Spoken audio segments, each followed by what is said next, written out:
we'll kick off. So thanks a lot for coming. Like I said, it's the end of the day. It's been a long day, I'm sure. Once we're done here, there's PIMs over there. Please don't rush straight away. But if you want, there's some PIMs on the Brevo stand. Can be worth it. So today, we're going to go through multi-channel marketing, how to turn abandoned carts into loyal customers.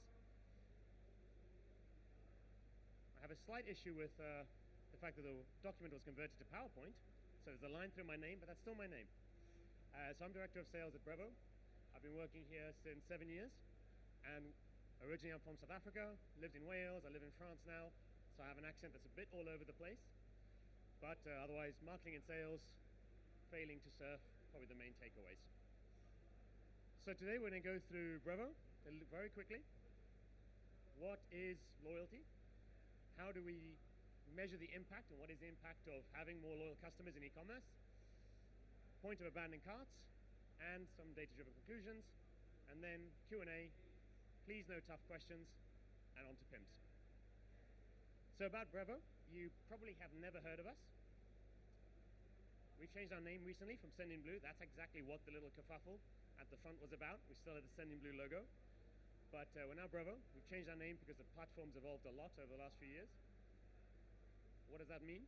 We have a new platform. We have the marketing suite, which is our core. Here we allow customers to really import customer data, do their segmentation, program their messages via automation or whatever. A messaging API for delivering high volumes of email, SMS, WhatsApp, whatever. A conversation tool. It says coming soon. It's actually pretty much live. We're still adding bits to it. So Phone got released like 2 weeks ago, which is why there's a little asterisk.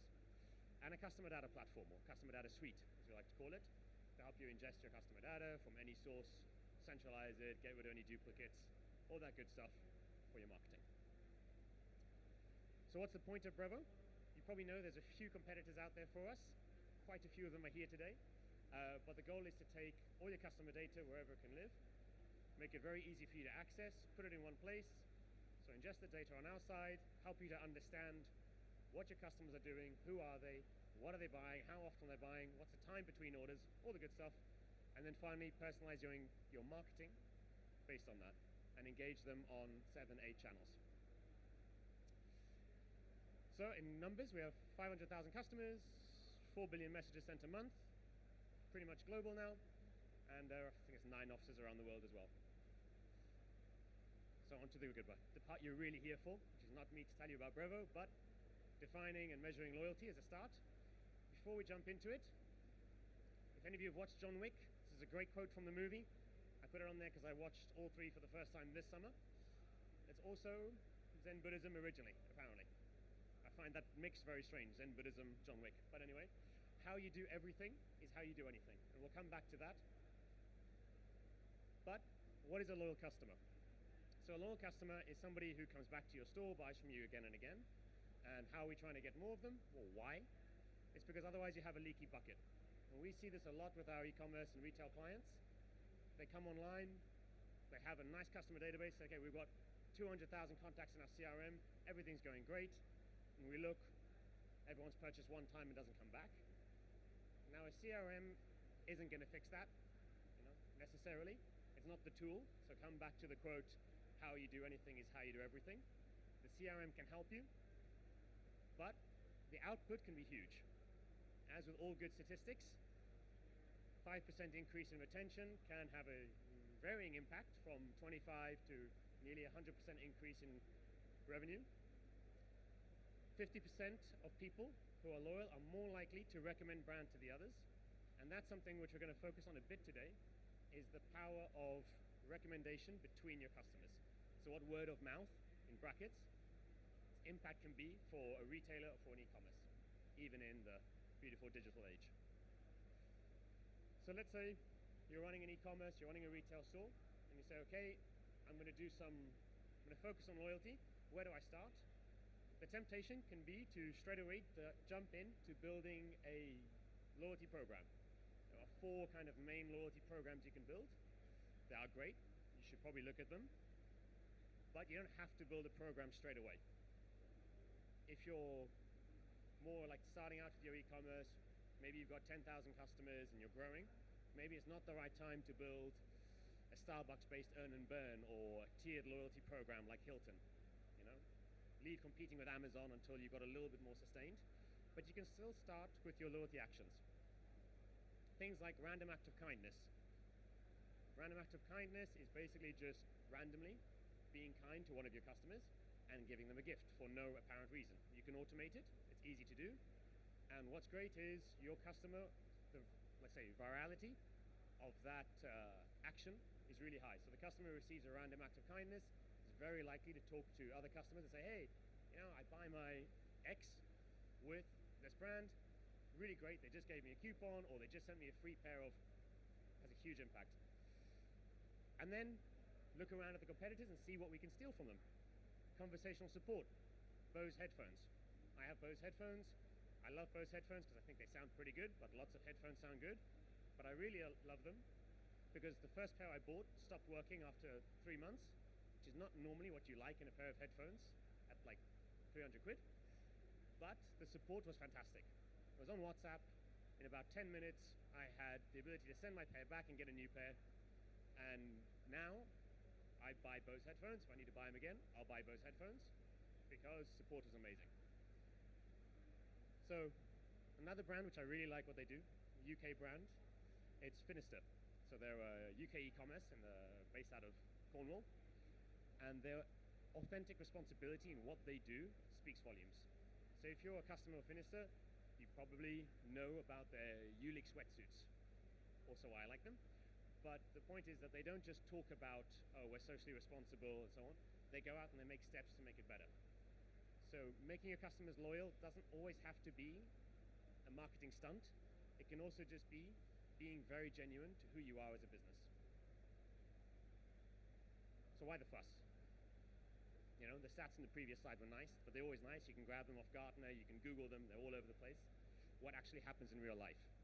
This is one of our customers, so I've anonymized it. They're not really called spectacular specs. But if you look really quickly through it, they got a lot of people who've never ordered with them, quite a lot of people who've ordered once, 20% of all their customers almost, who have ordered 2 to 4 times, and only 6% of their customers who we class as a loyal customer, or more accurately, who they class as a loyal customer. Then you look at the revenue they make from those customers, and obviously, people who never bought anything, no money, not so surprising. But the loyal customers, that 6% of customers, is actually what's making nearly half of all their revenue. So obviously the really important step for all of us is how do we move someone from no purchase to first purchase to second to third, and in their case, 6 and above. And what does that really mean for them? This is their numbers from last quarter. They made 1.2 million euros, of which 75% of the revenue come from returning customers. So from the 2 brackets put together, the loyal and the 2, 3, 4 purchase group, which is huge, especially when majority of brands today spend majority of the time focusing on how do we get new customers, which is normal. We want to see the CRM increase, we want to see our number of contacts increase, we want to have good KPIs to share. That's normally a very easy one to show. Actually, how those people are engaging is more important. So, how do we speak to people today? Well, it's changing. A few years ago, maybe only 15 years ago, it was pretty easy. It was basically email and a bit of SMS. And over the last 15, 20 years, it's changed a hell of a lot. Today, we see between 4,000 and 10,000 ads per day. It sounds like a crazy number, 10,000.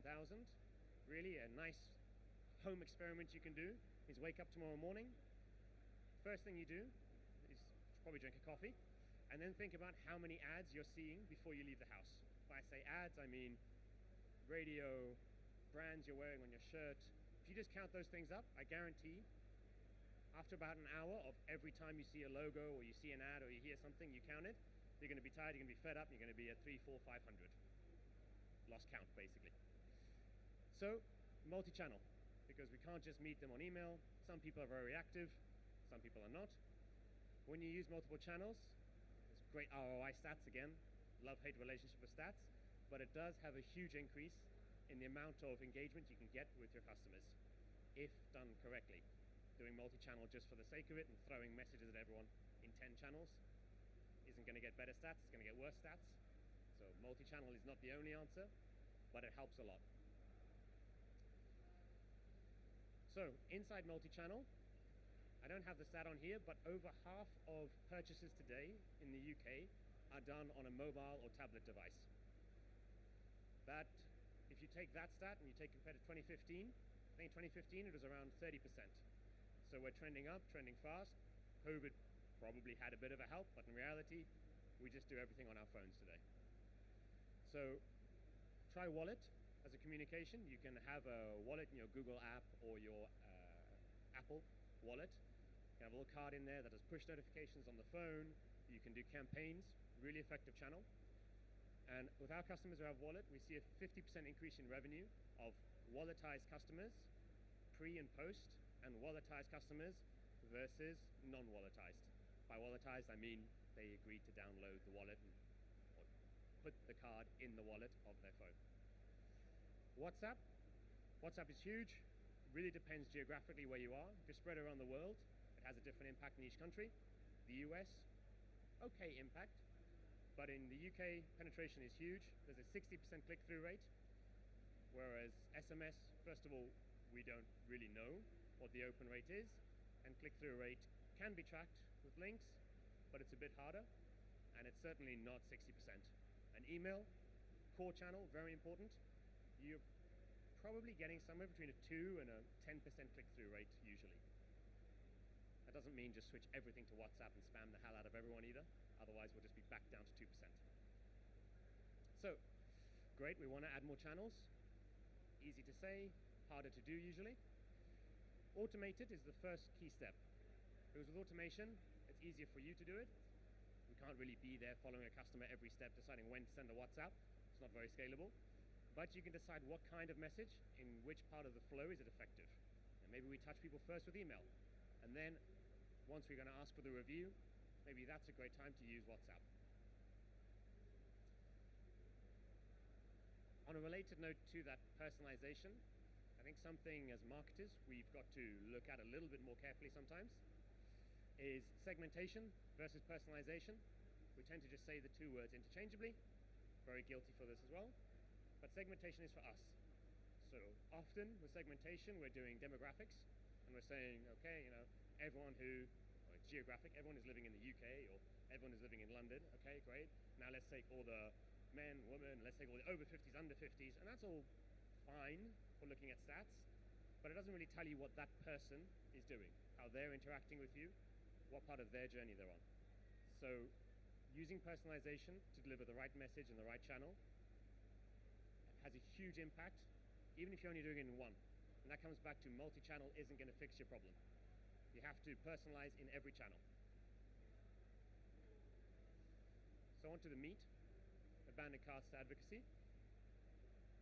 Abandoned cart prevention, I'd like to say it's as simple as put an abandoned cart flow on Shopify. There we go, plug it in, abandoned carts are done. It's not. There's a lot that leads to abandoned carts. In-stock priority listing is something we see with some of our customers. So basically, depending on how many SKUs, how many products you have, if you've got 10,000 products, you go on a website, and it's a nice belt, you click on the belt, out of stock. Not a great customer experience. You come back, you go along, nice pair of trousers, click on it. Okay, well it's not out of stock, but they only have size extra small. Great, not what I'm looking for, leave the site. Whereas you can prioritize your products on the site by stock level. Therefore, more likely that the customer's gonna have the right experience. As I said, random acts of kindness, basically one of my favorite quick wins. Postage and delivery, we all know that's the major reason we shop with Amazon. I don't love Amazon, and yet I shop with Amazon again and again because it's going to arrive tomorrow at my house, no fuss. So when we then go on another e-commerce site and it says $5.99 for delivery, arrives in a week. I don't care if you send me an abandoned basket, I've probably already bought it on Amazon. So it's really something to look at. It doesn't mean we all have to give free delivery, but we have to be conscious of it. We have to know how we're going to manage it and set expectation on that. However, it also surprises me how many customers, particularly in e-commerce, do not have an abandoned basket and an abandoned browser. So when somebody looks at a product for a long time, then quits the page, things should be very easy for you to set up. They do have a huge impact. Really is worth setting it up. And finally, trust. It comes back to what I said earlier, how you do everything is how you do anything. Another reason we buy on Amazon or various places is we look for the star ratings. What's your ratings currently? We go on Google, we search the brand. Okay, it's well rated, we'll buy. Okay, it's not, we won't. So manage it as carefully as you can, as proactively as you can. It'll have a huge impact. Come back to it as well. So brand advocacy. We don't eat at a restaurant without asking, without Googling, is it above a 4? Okay, fine. 95% of your customers are reading online reviews constantly. I don't know about you, but I've never bought from a site with a 1-star review. So to give a practical experience of this, again, spectacular specs.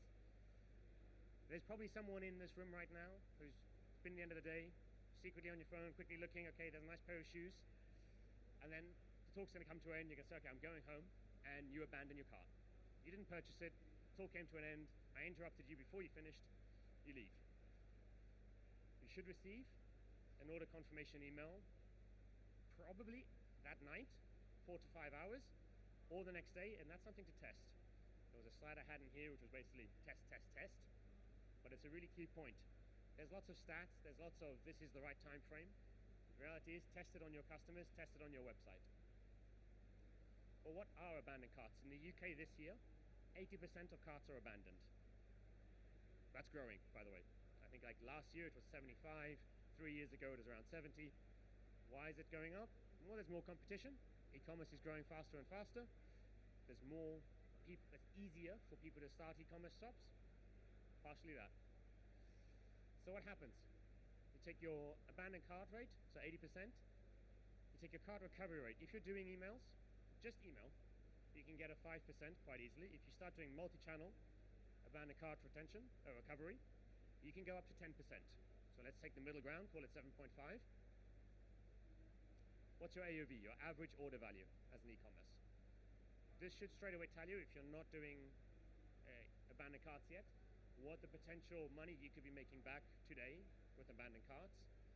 With abandoned browser, it's not quite as efficient, but it should be very easy to set up, almost a duplicate workflow. So between the two of those, you should at least boost revenue by 5%.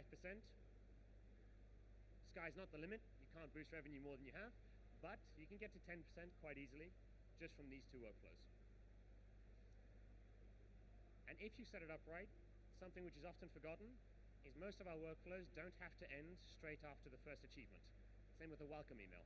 A welcome email is great. It doesn't have to just end after the first email. It can continue. Referral campaigns after a purchase, wait 30 days, ask for a referral. Again, maybe it's wait 15. Try it multi-channel. For I know for a fact that if you ask me for a referral and email, I probably won't click it. If you get it on my mobile phone, I'll click it, I'll do it. Why not? Should be easy. And that's why. In the end, we see that with all of our customers, when we implement this, it helps them move across the funnel really quickly. So, data-driven conclusions, a couple of slides. The first one's pretty simple. 80% of your revenue, roughly max 80% of your revenue, can come from at least 20% of your customers. Might be less, as we saw. One of our customers, 50% of the revenue, 6%, so take whichever one numbers you want. Multi-channel, 0.25%, 25% increase, huge. Recovery rate, up to 10% of baskets recovered, revenue recovered. Advocacy, often forgotten inside the loyalty customer because we think about this one person's journey through the cycle, but that one loyal customer can make 5 more loyal customers for you.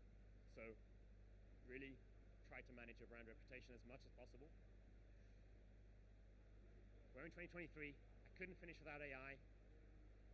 What does Gymshark do? By the way, this is a great question to do. I started doing all sorts of brands. It gave me half the time the same answer, so I don't fully believe AI on this. But there's a few things that I really like that it did pull out. And I think they're very true. I love Gymshark as a brand. Customer service, I've never had an issue. Loyalty programs, pretty good so far. Consistency, they're amazing at it since they've been around. It's consistent. Inclusivity, comes back to being authentic. So when I talk about Finister, it's very authentic with its Yulu wetsuits, the ability to rent your wetsuit or take your items to being repaired. With Gymshark, it's a fitness brand, but instead of just being like Nike and most of the other, I probably shouldn't talk bad about a fitness brand, but like some of the other big brands in the industry, they've really focused on being inclusive, on providing an image and a product that's suitable for everyone. And that speaks a lot to the community engagement, and of course, email marketing. Regretfully, they're not a client of ours yet. But how could Brevo help you if you came on board with us? So we do individualized email delivery based on each individual person in your list's likely time to open. Basically, we say, okay, after you've sent between 5 to 12 emails, if we take that segmentation case, all the customers in the UK, we're in the same time zone. We don't all open the emails at the same time. I only open my personal emails at like 6 to 8 p.m.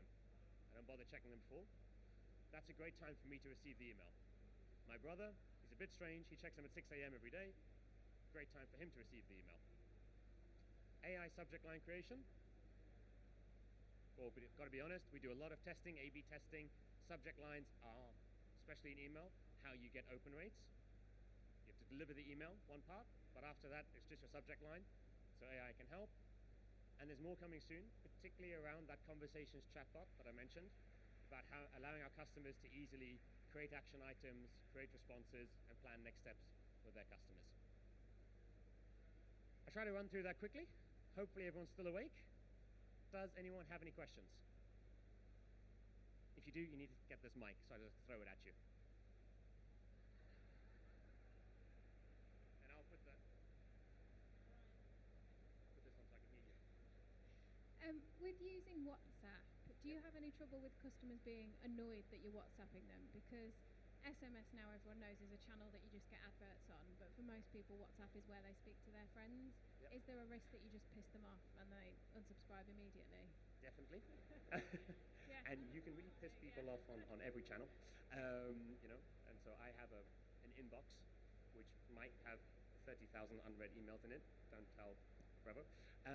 But yes, in the short answer, you can definitely piss people off. The answer is to be careful and conscious about what messages you're sending on the channel and track the engagement very tightly. So don't think that WhatsApp, because it has a 60% click-through rate, should suddenly be your go-to channel at the end of each workflow. Send them a WhatsApp.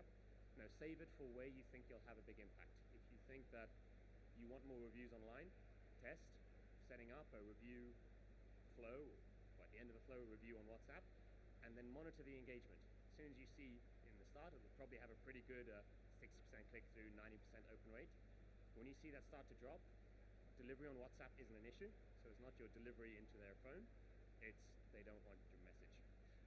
So then scale it back, think about which ones you're sending. Is it also because you're sending them a WhatsApp, you sent them 3 emails, you sent them an SMS, so try to manage your total marketing pressure, and then inside each channel, watch your stats. Probably the right way forward.